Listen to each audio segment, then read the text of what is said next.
안녕하세요, 김민석입니다. 9월 5일 금요일입니다. 제가 요즘에 조금 바빠가지고 유튜브가 밀렸습니다. 유튜브 접을까도 생각을 해봤는데 그래도 짧게라도 조금씩 기록을 남겨놓는 게 좋을 것 같아가지고요. 오늘은 그동안 밀렸던 유튜브를 한 번에 쭉 찍어보려고 마음을 먹었습니다. 그럼 먼저 수요일날 말씀드렸던 치매 얘기 먼저 드릴 건데요.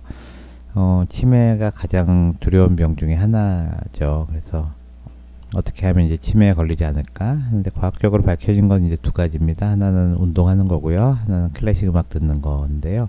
요즘에 이제 장 뇌축이라 그래서 장 건강이 치매에 굉장히 중요하다 하는 내용이 있어가지고요. 그 동물 실험인데 한번 소개해 드리겠습니다.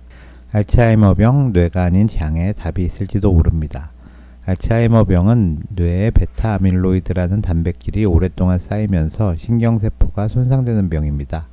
그런데 최근 연구에 따르면 이 병은 단순히 뇌만의 문제가 아니라 장 건강과도 깊은 관련이 있습니다. 실제로 병의 초기에 환자들에게 소화 문제나 장내 세균 변화가 나타난다는 사실이 관찰되었기 때문입니다. 즉, 뇌의 염증이 몸 전체에 영향을 주고 그 영향이 다시 뇌 기능을 악화시키는 악순환이 생길 수 있다는 뜻입니다. 뇌와 장은 장뇌축이라는 통로를 통해 서로 신호를 주고받습니다. 그래서 뇌의 변화가 장의 변화가 다시 뇌에 영향을 줄 수 있습니다. 알츠하이머 병이 있는 실험쥐를 조사한 연구에서 병이 진행될수록 뇌에서 일종의 도와달라는 신호물질이 많이 늘어났습니다. 이 신호를 따라 장 속의 면역세포들이 뇌로 이동하는 모습이 확인되었습니다. 이는 알츠하이머 병이 뇌와 장의 면역 신호 전달을 방해한다는 것을 보여줍니다. 연구자들은 이런 문제를 줄이기 위해 이눌린이라는 식이섬유를 사용했습니다. 이눌린은 장내 세균의 먹이가 되는 성분으로 장내 환경을 건강하게 만드는 데 도움이 됩니다. 이눌린을 먹은 실험쥐에서는 유익균이 늘어나고 이들이 만들어내는 좋은 물질 덕분에 증상이 완화되었습니다. 장내 면역세포가 활발해지고 뇌 속의 염증 신호도 줄어드는 결과를 보였습니다. 치매는 뇌만의 문제가 아니라 몸 전체와 연결된 병입니다. 특히 장 건강은 매우 중요한 역할을 합니다. 매일 식탁에서 채소와 과일, 곡류 같은 섬유질을 충분히 챙기는 습관이 단순히 소화에 좋은 것을 넘어 미래의 기억력까지 지켜줄 수 있습니다. 이번 연구는 이제 쥐 실험인데요. 장 뇌축을 연구하는 그런 실험입니다. 보통 장 뇌축을 연구할 때 이제 장에 어떤 변화를 주고 뇌에 어떤 이상이 생기는지를 보는데요. 이번 연구는 좀 특이한 게 뇌에 이상이 생기는 그런 쥐를 만들었습니다. 그래서 뇌에 알츠하이머 병이 생기는 그런 쥐를 만든 다음에 장과 뇌에 어떤 영향이 있는지, 그러니까 뇌 장축이라고 볼 수 있겠죠. 뇌에서 신호가 와서 장에 어떤 영향을 주는지 이런 거를 본 연구입니다. 논문 한번 잠깐 살펴보겠습니다. 셀 리포트라는 잡지에 실렸고요. 아밀로이드 베타 드리븐 알츠하이머스 디지즈 reshapes the colonic immune system in mice라고 되어 있고요. in mice니까 이제 생쥐고요. 이뮨 시스템은 면역계, 콜론이라는 게 대장이거든요. 대장의 면역계를 리쉐이핑한다. 그래서 모양을 새로 갖춘다는 뜻이고요. 아밀로이드 베타 드리븐 알츠하이머 디지즈라는 게 이제 아밀로이드 베타가 알츠하이머에 생기는 그런 이상 단백질이죠. 이거에 의해서 아밀로이드 베타에 의해서 생기는 알츠하이머 병이 대장의 면역계를 이제 변화시킨다는 거고요. 이제 그림을 보시면 이쪽이 이제 쥐의 뇌입니다. 이제 쥐의 뇌를 간단하게 그린 거고요. 이 쥐의 모델이 5XFAD라고 되어 있는데요. FAD는 Familial Alzheimer Disease. 그래서 이제 가족성으로 생긴 알츠하이머 디지즈에 나타나는 5가지 유전자 변화를 쥐에서 일으킨 그런 생쥐이고, 이 쥐는 이제 생후 한 8주 정도 되면 알츠하이머가 이제 생긴다고 합니다. 그래서 뇌에 아밀로이드 베타가 이렇게 쌓이는데 이 신호가 이제 장에다 어떤 영향을 줘서 이제 장의 변화를 일으킨다, 그런 뜻이고요. 만약 여기다 이제 이눌린이라는 거를 먹이면 이게 몸에 좋은 그런 프리바이오틱스거든요. 그럼 이제 장의 변화가 줄어들면서 뇌의 변화도 줄어든다. 치매가 생겼을 때 그 뇌에서 나타나는 신호는 CXCL12라는 이런 신호가 올라가거든요. 이게 부르는 게 CXCR4의 양성인 그런 그 B세포입니다. 이게 라이간트가 되고 리셉터를 가지고 있는 이런 이뮨세포 B세포가 이제 뇌로 이동을 하는 거죠.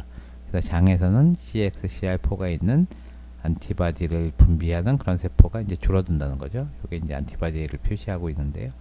장에서 안티바디를 이렇게 항체를 내야 되는데 이게 뇌로 이동을 한다는 겁니다. 그래서 이 뇌로 이동을 하면 뇌세포를 도와주는 건지 아니면 알츠하이머를 일으키는 건지 모르겠지만 아무튼 이쪽으로 가서 어떤 병이 생기는 거고요.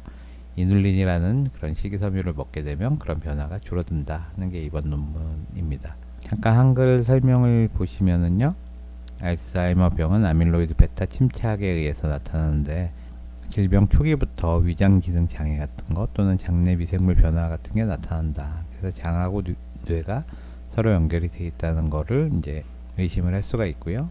이걸 장뇌축이라고 하는데, 장뇌축은 이제 크게 네 가지로 연결이 되는데, 하나는 미주신경이라고 그래서 이건 고속도로 신경을 타고 빨리 올라가는 거죠. 두 번째는 내분비 경로인데 호르몬이나 신경전달 물질, 특히 세로토닌 같은 게 장에서 뇌로 가는 거고요. 이번에 이제 보여주는 게 면역계 경로, 장내 염증 세포하고 염증 신호가 뇌로 간다. 마지막이 대사물질 경로, 장내 미생물이 식이섬유를 분해하면 SCFA 같은 걸 만드는데 이제 이게 뇌에 좋은 영향을 준다. 그래서 대부분은 다 장에서 뇌로 가는 그런 신호들이죠. 이제 미주신경도 그렇고 세로토닌도 그렇고 또 면역계도 그렇고 또 단수지방산도 다 장에서 미생물들이 만들어서 뇌로 보내주는 건데, 이번에는 뇌장축이라 그래서 뇌에서 장으로 어떤 신호가 가는지 이런 것들을 연구했다고 되어 있고요. 5XFAD 인간의 질병을 모방하는 마우스고요. 생후 2개월부터 그러니까 8주부터 아밀로이드 베타가 이제 생긴다는 거고요. 이번 연구에서는 장내 면역 세포를 싱글셀 RNA-식이라 그래서 세포 하나하나마다 RNA 시퀀싱을 하는 그런 유전자 지문을 찍어가지고 조사했다는 게 상당히 최신 연구 기법을 사용한 거고요. 그래서 뇌에서 CXCL12라는 이런 신호를 보내면 이제 CXCR4를 가진 세포들을 이제 끌어들인다는 거고요. 그래서 이렇게 이동하는 세포들이 알츠하이머 마우스의 뇌와 이 경질에 반응을 하고요. 이런 건 주로 IgA를 분비하는 그런 세포. 그래서 이게 장에 있어야 되는 세포가 이제 뇌로 갔다는 거고요. 이게 보호 역할을 하는 건지 아니면은 이게 어떤 병을 일으키는 건지는 앞으로 조금 더 봐야 된다는 내용이고요. 이눌린을 넣어줬더니 이제 그런 것들이 없어졌다. 그래서 이눌린을 분해하면서 인돌3 프로피온산 같은 유익한 대사물질을 만들기 때문이다라는 거고요. 그래서 이제 이눌린을 줬더니 이제 여러 가지 증상도 개선이 되고 그 장에서 줄어들었던 그런 세포들도 그 숫자가 그대로 유지가 됐다는 겁니다. 이번 연구에서는 뇌에서 이상을 일으키면 장에 있는 면역 세포들이 뇌로 가는 그런 현상이 나타나고 이게 어떤 치매하고 연관이 되는 현상인 것 같다는 거고요. 이런 걸 줄이기 위해서는 이눌린이라는 그런 섬유질을 많이 먹는 게 좋다는 거고요. 우리 프리바이오틱스 중에 이제 이눌린이라는 게 유명하죠. 혈당에도 도움이 되고 여러 가지 면역계에도 도움이 되기 때문에 저도 매일같이 이제 먹고 있는데요. 보통 이제 FOS 이눌린이라 그래가지고 이제 가루를 팔거든요. 하얀색 가루인데 저는 그거를 이제 메주가루에 이제 섞어가지고 같이 먹고 있습니다. 오늘은 장뇌축이 치매에 어떤 영향을 주는지 한번 알아봤고요. 저는 잠시 후에 뵙겠습니다. 감사합니다.